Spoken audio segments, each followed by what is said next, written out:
New York Knicks family, from New York to LA, Chicago, all the way down to Miami. What's poppin'?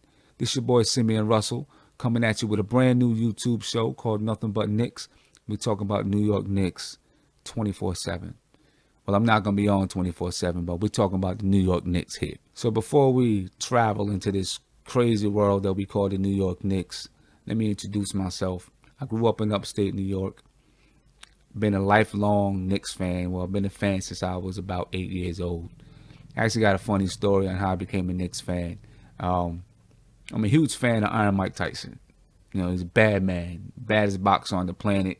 When he was the man, when he was on top. And I grew up and I was born in Catskill, New York. It's about an hour and 20 minutes from New York City, north of New York City. And I lived right next door to the gym that Tyson used to train in. So myself, a couple of my friends, cousins, we'd go to the gym every day after school. We'd watch him spar. I mean, he'd be knocking people out left and right. They'd let us use some of the exercise equipment, hit the bags, jump rope, do some things like that. And we always wanted to get into the ring. You know, every day we'd go in and we asked Kevin Rooney, as a matter of fact, can we get in the ring? Can we get in the ring? Can we spar? Can we box? Answer every day was no, can't get in the ring. But one day, and I don't think Tyson was there this day. I don't think he sparred. I just went to the gym to watch everybody, you know, and watch the guys spar. A couple of my friends went. They left and I stayed later. And I was sitting on a stage. There was a stage area where there were bags in the back, a speed bag, a couple of heavy bags. So I was sitting on the edge of the stage with Kevin Rooney, and I asked him, would he train me?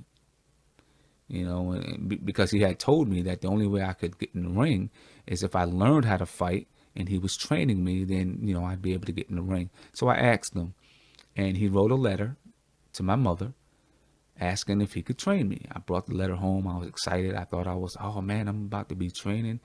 You know, I'm about to be a boxer. My mother wrote a note back. I didn't read it at the time, but the next day when I went to the gym, I read it before I got to the gym. And the note said, no, let your own son get beat up. Man, I was crushed. I swore that I was going to be a boxer, that I was going to be working with Mike Tyson. Now, Mike Tyson wasn't the Mike Tyson that we know of today, the star. He was up and coming at the time, but he was still a big name. You know, I swore that I was going to be boxing, but it wasn't meant to be. I'd still go to the gym and, you know, watch the guys spar.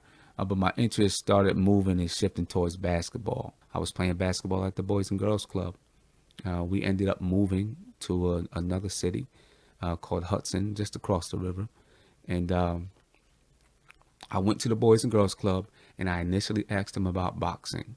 And they said no, they didn't have boxing, but they did have basketball. So that kind of sealed my fate right there. And I started playing basketball, and boxing went by the wayside. I've always remained a boxing fan.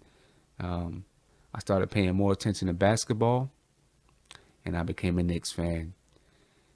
And I've been a Knicks fan ever since. I've been dealing with the New York Knicks from the time I was 8, 9 years old till now, and I'm 41. That's 32, 33 years of heartache. Even when the Knicks were great, in the Patrick Ewing, Charles Oakley, John Starks era, they still gave me pain. They gave me fits. I must be insane. I gotta be insane. But so are you. That's why you're watching the show.